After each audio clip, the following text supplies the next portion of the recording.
Terlena ku di sini, terbuai oleh duniawi. Langkahku penuh dosa, maafkan aku Tuhan.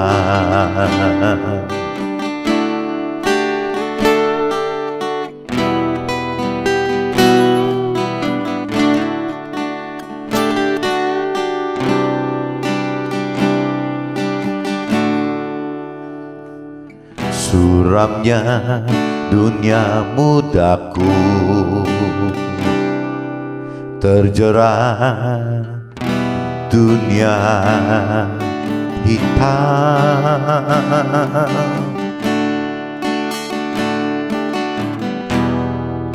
Masih adakah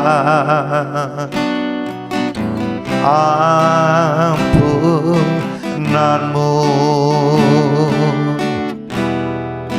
untuk diriku yang hina ini?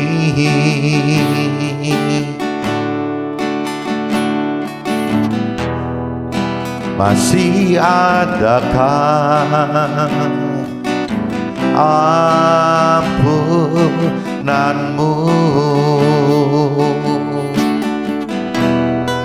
untuk diriku yang hina ini?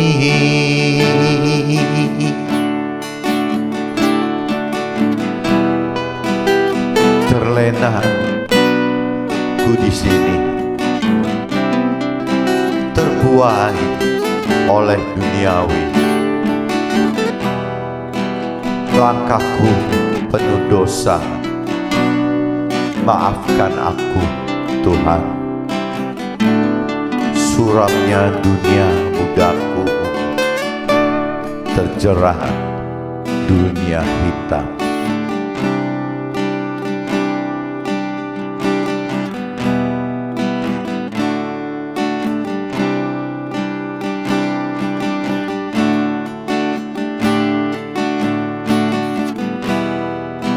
Masih adakah ampunanmu untuk diriku yang hina ini? Masih adakah ampunanmu Tuhan untuk diriku yang hina ini?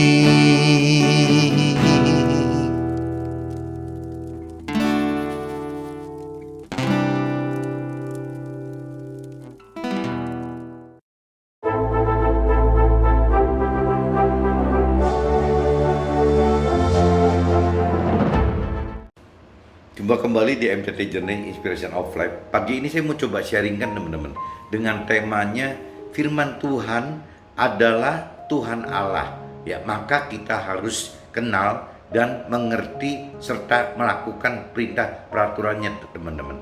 Jadi di sini nanti kita kupas ada dicantum di kitab Yohanes pasal 1 ayat 1 sampai 3 dinyatakan jelas bahwa ya firman Tuhan itu ya Allah gitu, ya Tuhan itu. Nah ini saya langsung bacakan aja teman-teman. Cuman di kitab Yohanes pasal 1 ayatnya 1 sampai 3 aja teman-teman. Pada mulanya adalah firman. Firman itu bersama-sama dengan Allah dan firman itu adalah Allah gitu. Nah, ia pada mulanya bersama-sama dengan Allah. Segala sesuatu dijadikan oleh Dia, dan tanpa Dia tidak ada suatu pun yang telah jadi dari segala yang telah dijadikan itu. Jadi awal pada mulanya itu ya semua itu karena firman, teman. Karena ucapan Tuhan gitu ya, Tuhan Allah gitu, yang berupa firman itu. Nah, akhirnya terjadi semua ini, teman-teman. Nah, ini kalau saya ulang lagi, teman-teman, pada mulanya adalah firman. Firman itu bersama-sama dengan Allah, dan firman itu adalah Allah gitu. Nah, ini coba teman-teman camkan gitu, bahwa pada mulanya adalah firman. Jadi semua itu dijadikan oleh firman, teman-teman. Firman itu bersama-sama dengan Allah. Firman itu dari awal mulanya bersama dengan Allah, dan firman itu adalah Allah gitu. Jadi firman dengan Allah itu ya sama, teman. Kalau versi pernyataan dari firman Tuhan yang di ayat 1 kitab Yohanes gitu, pasal 1 tersebut ya bunyinya gitu, teman-teman. Dan bahkan dipertegas lagi, ia pada mulanya bersama-sama dengan Allah gitu. Itu dipertegas lagi tuh di ayat 2-nya. Ia firman gitu, firman pada mulanya bersama-sama dengan Allah. Ya, segala sesuatu dijadikan oleh Dia, segala sesuatu dijadikan oleh firman, dan tanpa firman tidak ada sesuatu pun yang telah jadi dari segala yang telah dijadikan. Nah, ini berarti kuncinya, teman-teman. Kalau buat saya pribadi gitu, keberadaan Tuhan Allah secara nyata itu kan susah, teman-teman. Ya nggak bisa dilihat misalnya seperti benda gitu yang terlihat, ini mobil, ini ini cangkir, ini gelas gitu, ini piano, ini gitar. Itu kan nyata, teman. Bendanya nyata. Ini orang, ini si Ani, ini si Budi gitu, nyata sekali. Tapi kalau Tuhan itu kan adanya di roh gitu, teman. Jadi kembali lagi, yang bisa menyatakan keberadaan Tuhan itu ya sebenarnya ada di dalam roh kita. Sedangkan pada umumnya kita kadang-kadang banyak orang yang tidak mengenal, teman, tidak mengenal bahwa manusia itu ada tubuh, jiwa, dan rohnya gitu.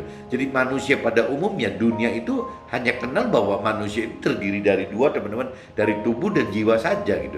Ya tubuh itu dalam arti kata raganya gitu. Yang namanya jiwa itu ya pikiran, perasaan, dan kehendak. Itu manusia kenalnya cuma itu, teman-teman. Nah, tapi setelah manusia lebih dalam mengenal, mengerti akan firman Tuhan, manusia baru sadar gitu bahwa di dalam manusia itu tidak seperti hewan, teman-teman. Kalau hewan mungkin cuma bicara tubuh dan jiwa saja gitu. Tapi kalau bicara manusia itu ya makhluk yang paling sempurna ciptaan Tuhan. Ya apa sempurnanya? Ya diberi roh itu, teman-teman. Jadi di dalam setiap manusia itu ada rohnya gitu. Sehingga manusia itu terdiri dari tubuh, jiwa, dan roh. Bukan cuma tubuh dan jiwa saja. Kalau manusia dunia hanya mengenal tubuh dan jiwa, ya itu kembali lagi jadi akhirnya tidak ada bedanya dengan ya makhluk-makhluk hidup yang lain. Ya contohnya binatang, serangga gitu. Ya kurang lebih begitu gitu. Ada tubuhnya, ada jiwanya. Kalau kita pencet semutnya ya mati gitu ya, karena jiwanya mati, tubuhnya juga mati gitu. Tubuhnya hancur karena kena pijitan kita gitu. Ya nyawanya juga mati gitu, jiwanya mati gitu. Jadi kembali lagi bahwa kita mesti sadar bahwa keberadaan Tuhan Allah itu kalau kita bicara di kitab Yohanes pasal 1 ayat 1 sampai 3 dinyatakan bahwa ya Tuhan Allah itu ada di dalam firman. Jadi kalau kita bicara kita pengen percaya Tuhan Allah, kita pengen lebih anggap keberadaan Tuhan itu nyata di dalam kehidupan kita. Gak ada cara lain, teman. Harus bisa bagaimana kita mendalami pengertian firman Tuhan, dan bagaimana kita menghidupkan, bagaimana kita menghidupkan roh Tuhan di dalam kita gitu. Sehingga keberadaan Tuhan itu nyata, teman. Keberadaan Tuhan di dalam firman Tuhan itu nyata gitu. Jadi apa yang difirmankan yang ini gitu, yang pada mulanya adalah firman itu bersama-sama dengan Allah, dan firman itu adalah Allah. Ini jadi nyata, teman-teman. Apabila kita memang mengimani gitu, mengharapkan bahwa firman Tuhan itu adalah ya Tuhan gitu, ya Tuhan Allah sendiri. Kembali di kita lagi, teman-teman. Nah ini kalau kita bicara firman gitu, firman Tuhan, ya pertama kan harus mau dulu, teman. Jadi ada satu kemauan dari kita gitu untuk mau mengenal firman Tuhan, untuk mengenal Tuhan secara benar, dengan cara benar gitu. Ya mau nggak mau ya tetap harus mengenal, percaya dan mengenal Tuhan dari persepsi firman Tuhan. Kalau tanpa firman Tuhan ya kembali lagi kita nggak pernah akan bisa ketemu Tuhan Allah. Ya kita akhirnya nebak lagi gitu.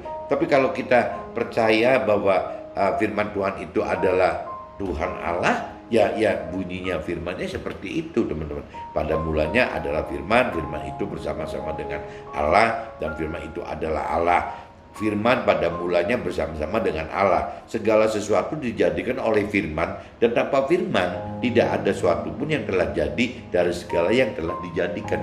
Dari segala yang diciptakan itu nggak ada kalau tidak ada firman, teman. Nah, ini satu bukti bahwa ya kita mesti bisa menghidupkan firman itu untuk nyata-nyata keberadaan Allah ada dalam hidup kita gitu. Jadi kita benar-benar harus percaya Tuhan Allah, kita harus mengenal Tuhan Allah, ya berarti kita harus percaya dengan firman Tuhan, dan kita juga harus menghidupkan firman Tuhan dan roh Tuhan di dalam keseharian kita, teman-teman. Ini saya sudah baca di kitab Yohanes 1 sampai 3, teman-teman. Kitab Yohanes pasal 1 ayat 1 sampai 3. Nah, ini saya sambung lagi, teman-teman, dengan kitab Yohanes juga, teman-teman. Kitab Yohanes pasalnya pasal 1 juga, cuman ayatnya kita pindah, teman-teman. Ayatnya kita pindah ke ayat 14 sampai 15, teman-teman. Coba saya baca.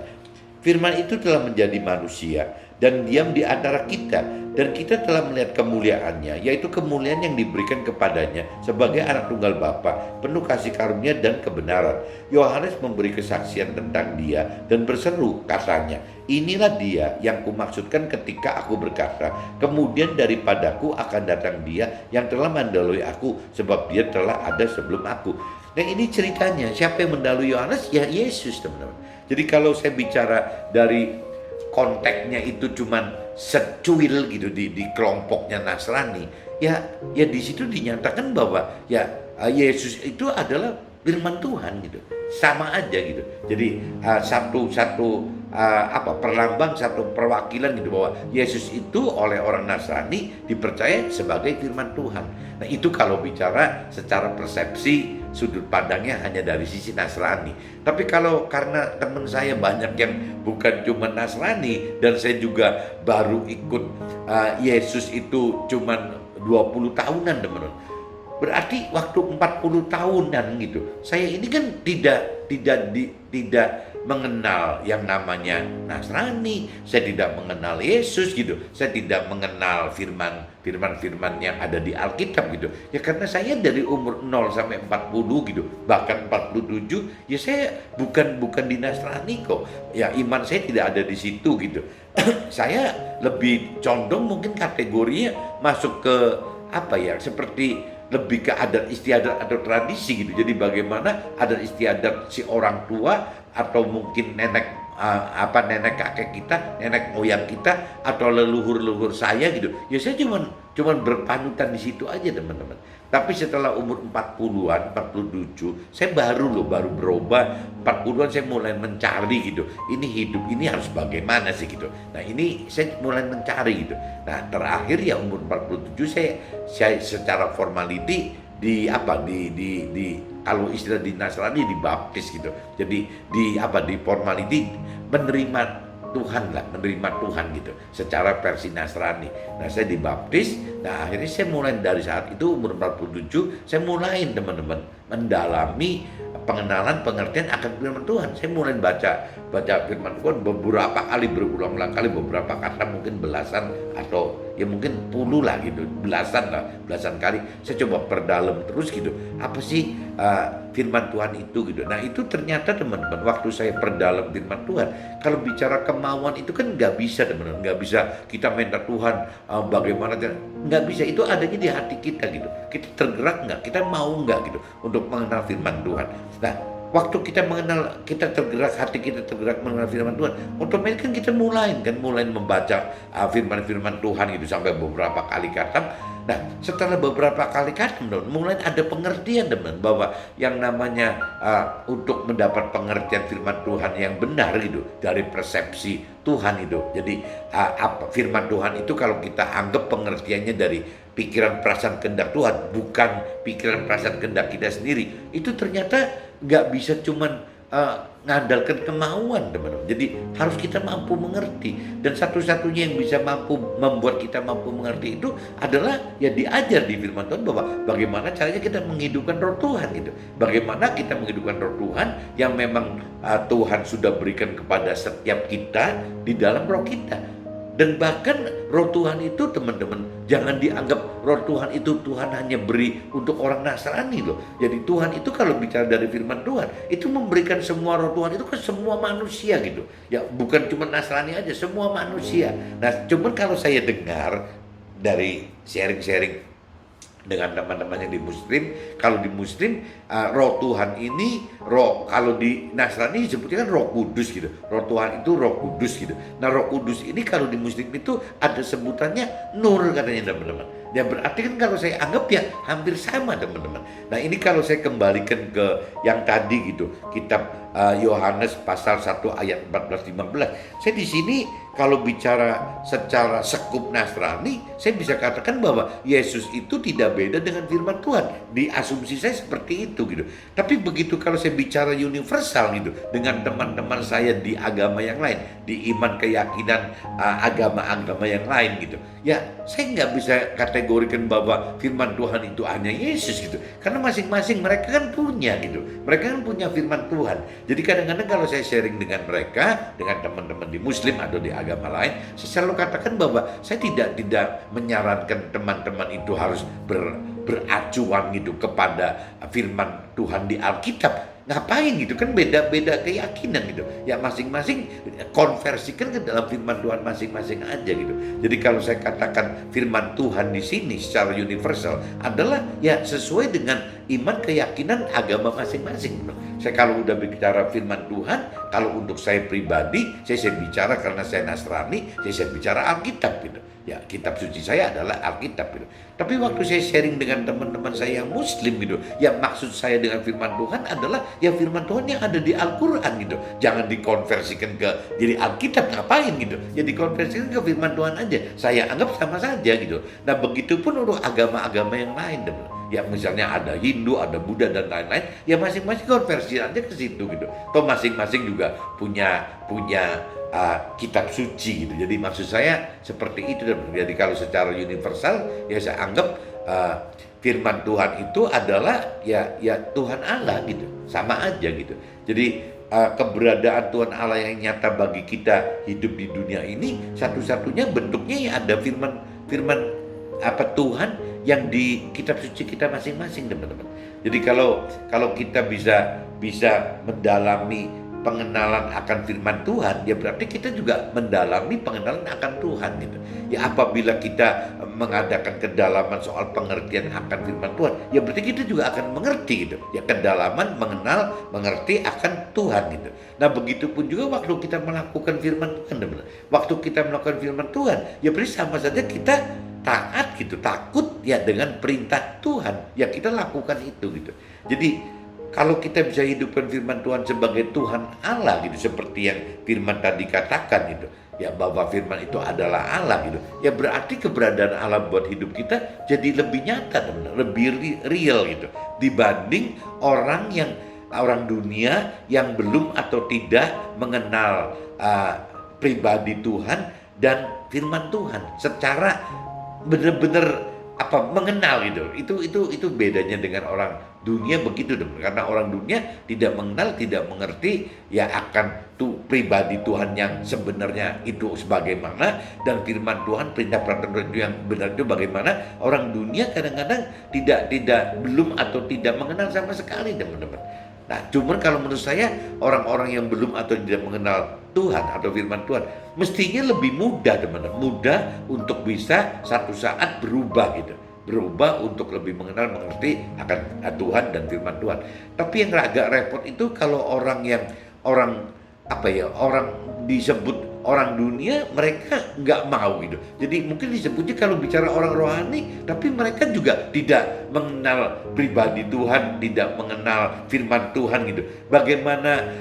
Nah ini kelompok-kelompok seperti ini saya nggak ngerti apakah sebutannya jangan disebut orang dunia teman-teman. Kalau orang dunia kan orang yang belum atau tidak hidup dengan terima Tuhan secara formality, tidak punya pegangan kitab suci gitu. Itu kan orang dunia gitu. Tapi kalau orang yang punya keyakinan kan umumnya orang yang sudah beriman, keyakinan dan beragama loh teman. bukan tidak gitu. Orang yang punya keyakinan itu orang yang sudah beriman dan berkeyakinan bahkan beragama gitu, ya sudah nerima Tuhan gitu, sudah ada guidance dari firman Tuhannya, tapi dalam realita keseharian ya tidak dihidupkan teman. Jadi yang namanya firman Tuhan juga diabaikan gitu, tidak dikenali lebih dalam, tidak dipelajari lebih mendalam gitu untuk mengerti, tidak dilakukan seperti perintah peraturan Tuhan. Jadi akhirnya ya firman Tuhan itu cuma sebagai apa, simbolis aja, logos aja gitu. Nah kalau kita pecahkan orang keyakinan, teman, orang yang sudah percaya Tuhan, mengaku percaya Tuhan dengan percaya diri, mengaku Tuhan, percaya Tuhan dan mengaku mengenal Tuhan gitu, meskipun dari pikiran perasaan kehendak sendiri, bukan dari pikiran perasaan kehendak Tuhan yang ada di firman Tuhannya gitu. Nah akhirnya orang-orang seperti ini kalau kita kelompokkan juga jadi terbagi lagi, teman. Ada yang cuman di mulut saja bicara bahwa dia percaya Tuhan dan mengenal Tuhan, tapi sama sekali tidak membaca firman Tuhan gitu. Nah kalau sampai di firman yang awal tadi di kitab Yohanes 1:1-3 teman, dinyatakan kalau firman Tuhan itu tidak dipercaya, tidak diimani, tidak diharapkan, berarti sama aja kita tidak punya Tuhan gitu. Jadi kembali parameternya adalah firman Tuhan adalah nyata gitu. Ya tidak seperti pribadi Tuhan Allah yang kadang-kadang jadi susah ya untuk diperdebatkan, susah gitu. Tapi kalau bicara dari sisi firman Tuhan kan nyata, teman, ada gitu. Wujudnya ada firman Tuhan gitu. Nah tinggal yang tadi saya katakan, orang yang kalau yang punya keyakinan itu tinggal kelompoknya mungkin beda-beda. Ada orang yang sudah percaya Tuhan secara formality, sudah percaya diri bahwa dia mengenal Tuhan meskipun dengan cara yang salah gitu. Tapi tetap orang ini kan masuk kategori orang yang punya keyakinan, ya orang yang sudah terima Tuhan, orang yang mengaku kenal Tuhan. Tapi baca firman Tuhan pun tidak pernah, teman. Itu ada, teman. Bukan nggak ada, itu ada gitu. Nah ini yang kita mesti sadari gitu. Kita harus memberitakan ke mereka, harus menguatkan ke mereka agar mereka ya jangan seperti itu gitu. Itu salah gitu tuh. Itu satu, kelompok satu itu. Kelompok duanya, teman-teman, ada orang yang membaca, teman-teman, mengenal firman Tuhan gitu, karena membaca firman Tuhan ya mungkin bisa beberapa kali, tapi tidak mendapatkan pengertian akan firman Tuhan itu dari persepsinya Tuhan loh. Jadi ya mereka hanya membaca seperti bacaan pada umumnya aja gitu. Jadi bukan diperlakukan bacaan itu sebagai firman Tuhan, tapi sebagai ya seperti nggak ada bedanya waktu baca pelajaran, tidak beda dengan baca komik, dengan majalah gitu, koran gitu. Ya seperti itu. Baca firman kan bukan begitu, teman. Baca firman itu mesti diawali dari hati kita minta Tuhan untuk memberikan pengertian. Nah roh Tuhan gitu yang bisa memberi pengertian. Waktu kembali lagi kalau kita belum hidup gitu, roh Tuhan belum dihidupkan dalam kita, ya kita kan selalu berdoa, teman, bagaimana caranya supaya roh Tuhan bisa memberikan pengertian saat kita membaca firman Tuhan. Tapi kalau kita sudah menghidupkan roh Tuhan, ya setiap tarikan napas kita itu kan sudah bareng sama roh Tuhan gitu. Ya otomatis waktu membaca pun ya timbul diskusi antara kita dengan roh Tuhan gitu. Ya untuk menggali pengertian itu, teman. Nah waktu kita hidupkan roh Tuhan, kita jadi mengerti maksud firman Tuhan ini apa gitu. Itu baru kita mengerti, teman. Tanpa menghidupkan ya kita tidak akan bisa mengerti, teman. Tidak mengerti akan firman Tuhan gitu. Nah ini kalau saya kaitkan lagi dengan kalau kelompok yang ketiganya, teman-teman, ya jadi kalau yang kedua kan istilahnya orang membaca firman Tuhan tapi tidak mengenal, tidak mengerti dari pikiran perasaannya si Tuhannya gitu firmannya. Nah kelompok yang ketiga itu adalah orang yang memang mengenal firman Tuhan, mau mengenal firman Tuhan, dan sudah tahu bahwa di dalam Tuhan itu harus menghidupkan pribadi Tuhan dan juga firman Tuhannya dengan cara bagaimana menghidupkan roh Tuhan itu. Nah akhirnya di sini timbul, teman, pengertian yang lebih benar gitu, dan dibanding orang yang kelompok dua tadi, ya orang yang hanya mengaku percaya Tuhan, mengenal Tuhan, tapi tidak mengerti dengan benar gitu apa yang Tuhan ingin. Kelompok ketiga ini sudah mengenal dan mengerti, teman, dan sudah sesuai itu. Tapi kembali lagi, teman, ada kelompok yang ketiga ini juga ada yang tidak melakukan gitu. Jadi cuman mengenal gitu, mengerti akan firman Tuhan, tapi tidak berani melakukan firman Tuhan, teman. Nah ini jadi kendala lagi, teman. Jadi bagaimana caranya ujung-ujungnya firman Tuhan katakan gitu, ya kita jangan Tuhan-Tuhanan aja tanpa melakukan firman Tuhan gitu. Ya firman Tuhan itu bukan cuma untuk dikenali atau dimengerti, tapi firman Tuhan itu harus dilakukan gitu. Itu inti firmannya seperti itu, teman. Jadi kembali lagi ya, alangkah baiknya yang tadi di petak-petak tadi ada yang paling dasar itu kan orang yang belum atau tidak mengenal, tidak percaya pribadi Tuhan, tidak mengenal pribadi Tuhan, tidak mengenal mengerti akan firman Tuhan, itu ada kelompok itu. Kelompok kedua yaitu orang yang berkeyakinan, yang cuma ngaku begitu tapi benar-benar tidak membaca firman Tuhan. Tapi kelompok yang ketiga ada orang-orang yang membaca firman Tuhan tapi tidak mengerti, teman. Nah kelompok berikutnya berarti ada orang yang mengenal dan mengerti tapi tidak berani melakukan. Nah yang terbaik itu adalah kelompok orang-orang yang memang berani melakukan firman Tuhan gitu. Jadi kalau orang-orang yang dianggap benar percaya Tuhan itu, mengenal Tuhan itu gitu, taat dan takut akan Tuhan, ya pasti harus tahapannya seperti itu, teman. Ujung-ujungnya harus melakukan firman Tuhan. Nah ini saya sudah baca, teman-teman, di kitab Yohanes 1 ayat 1 sampai 3. Saya bicara di kitab Yohanes 1 ayat 14 sampai 15 saya udah bacakan. Mudah-mudahan teman bisa nangkep gitu bahwa yang namanya wujud nyata keberadaan Tuhan Allah itu simpel banget, adanya di firman Tuhan gitu. Kalau firman Tuhan tidak dihidupkan, ya berarti kita tidak menghidupkan Tuhan dalam hidup kita gitu. Nah ini saya coba masuk ke dalam draft sharing saya, teman-teman. Firman Tuhan di kitab Yohanes pasal 1 ayat 1, pada mulanya adalah firman. Firman itu bersama-sama dengan Allah. Ya, dan firman itu adalah Allah. Nah ini kuncinya di sini, teman. Jadi kalau kita pengen keberadaan Tuhan Allah itu nyata dalam hidup kita, ya kembali lagi kita bisa menghidupkan firman Tuhan di dalam kitab suci kita masing-masing, tidak gitu. Itu kuncinya, teman. Jadi kalau saya kembali ingatkan, kalau buat saya pribadi, kalau saya sebut bahwa firman Tuhan ya bukan firman Tuhan yang hanya di Alkitab bagi universal loh. Ya maksudnya firman Tuhan di masing-masing agama kita aja gitu, di keyakinan iman kita masing-masing gitu. Itu ya namanya juga firman Tuhan gitu. Firman tersebut adalah konfirmasi bagi kita jika kita percaya Tuhan itu. Itu sama saja kita harus percaya firman Tuhan, yang mana firman Tuhan dapat kita cari untuk mengenal dan kita pelajari untuk mengerti serta lakukan sebagai iman dan taat kita kepada Tuhan itu. Jadi firman Tuhan itu nyata, teman-teman. Keberadaan firman Tuhan itu nyata, berarti keberadaan Tuhan itu nyata dalam hidup kita, asal kita ya tadi ya harus mengenali, harus mengerti, dan harus melakukan gitu. Baru kita percaya bahwa ada Tuhan Allah dalam hidup kita gitu.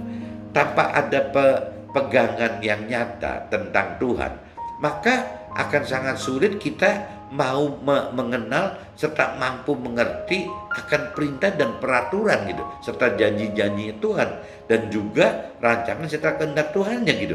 Hanya melalui firman Tuhan maka kita akan dengan lebih nyata dapat pegangan yang nyata akan Tuhan gitu. Jadi firman Tuhan itu adalah pegangan kita untuk menyatakan keberadaan Tuhan itu gitu.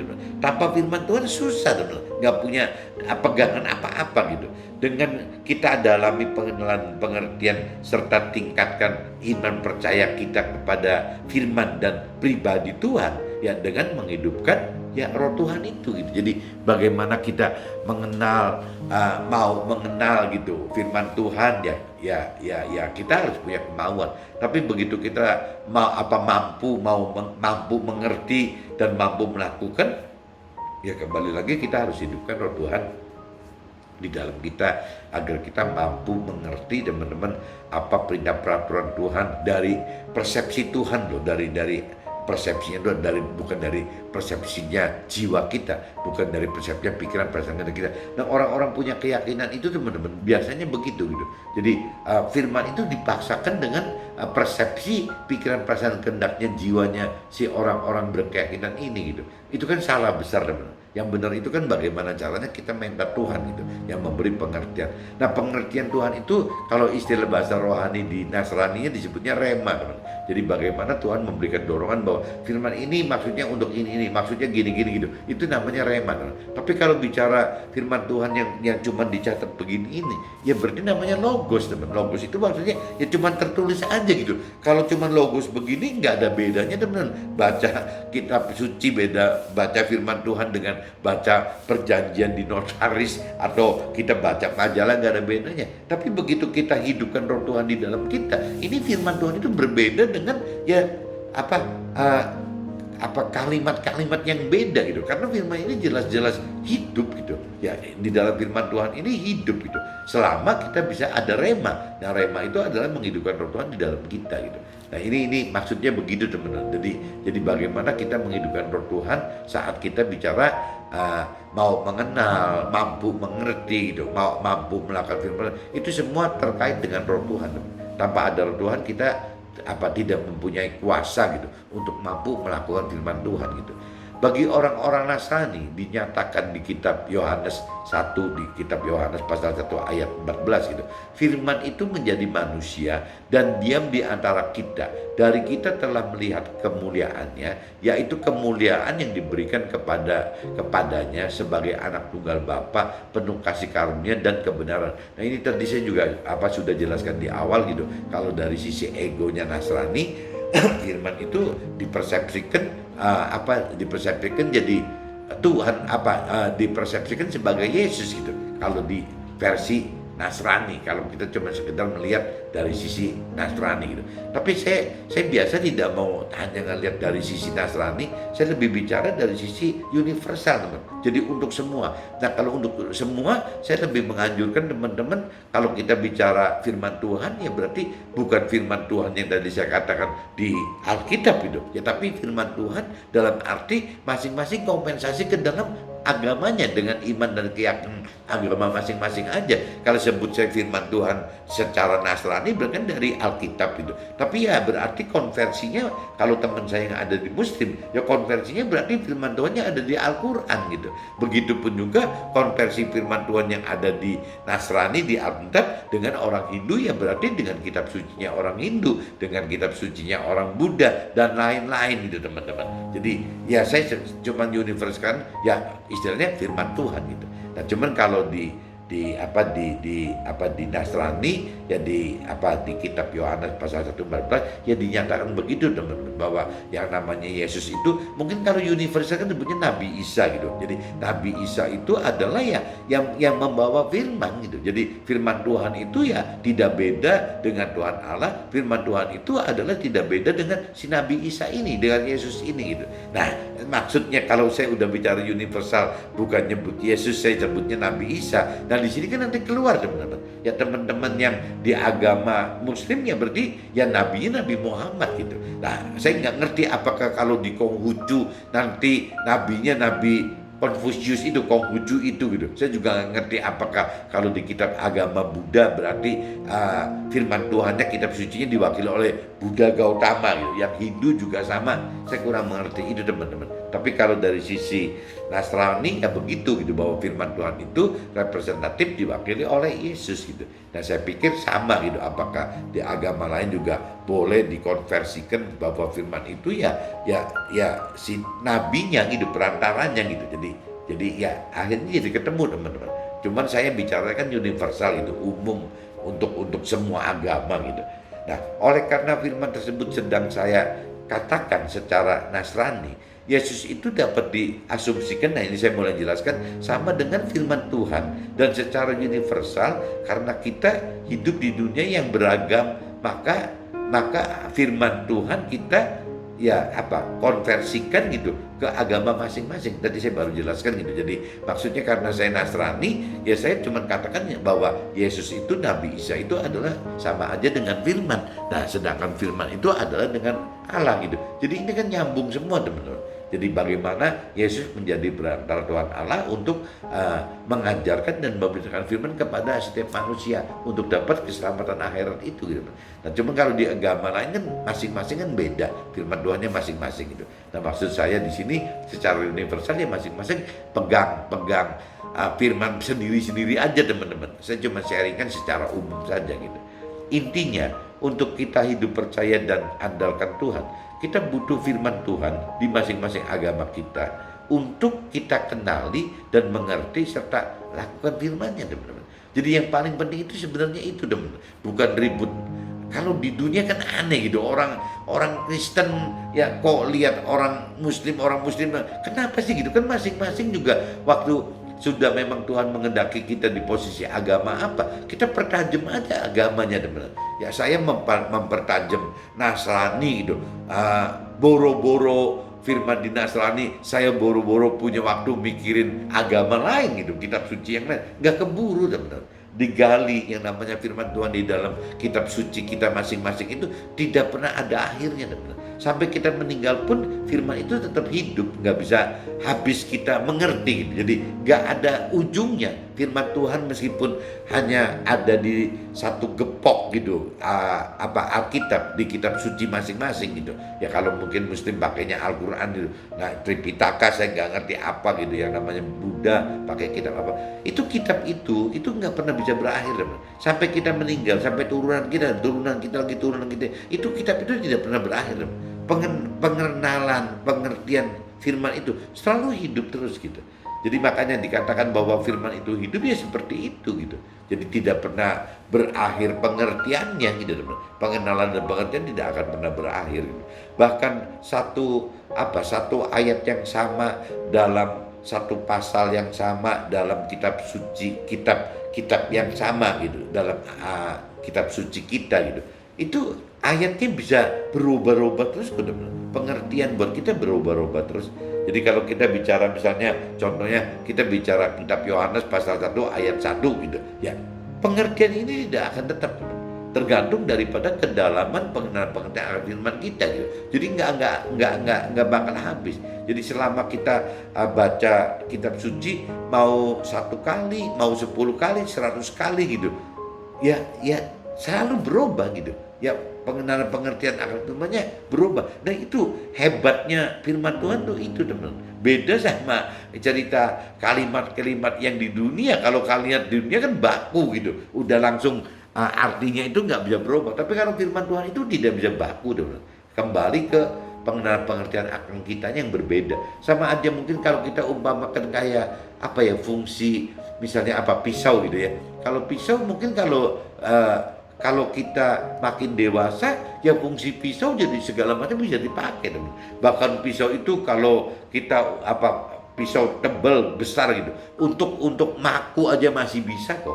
Tapi kalau orang-orang yang belum dewasa nggak percaya pisau bisa untuk maku gitu. Ya apakah benar pisau itu bisa buat nyongkel gitu kan? Bayangannya beda-beda teman. Tapi kalau kita udah bicara dewasa gitu, yang namanya pisau itu jadi aja bisa beraneka macam fungsi gitu. Beda dengan anak kecil yang masih kanak-kanak itu yang berangkat ya pisau yang dia tahu hanya untuk buka buah gitu. Cuma tahunya gitu. Ya dia nggak mengenal, anak kecil ini tidak mengenal bahwa pisau ini yang tebal yang kuat itu bisa dipakai untuk mencongkel, bisa untuk menggaruk tanah, bisa untuk misalnya mukul paku kecil gitu. Jadi banyak fungsi lainnya teman-teman. Nah ini maksud saya, jadi kembali lagi ya kedewasaan rohani itu dibutuhkan untuk mengenal firman Tuhan lebih dalam lagi. Cuman ya intinya gitu teman. Jadi kembali ke tema, firman Tuhan adalah Tuhan Allah gitu. Yang kita harus ngerti bahwa firman Tuhan adalah Tuhan Allah, firman Tuhan adalah Tuhan Allah. Ya maka kita harus kenal dan mengerti serta ya melakukan firman Tuhan tadi teman, supaya kita jadi masuk dalam kategori orang yang taat, orang yang saleha, ya taat, yang melakukan firman Tuhan. Oke teman-teman, see you, bye-bye.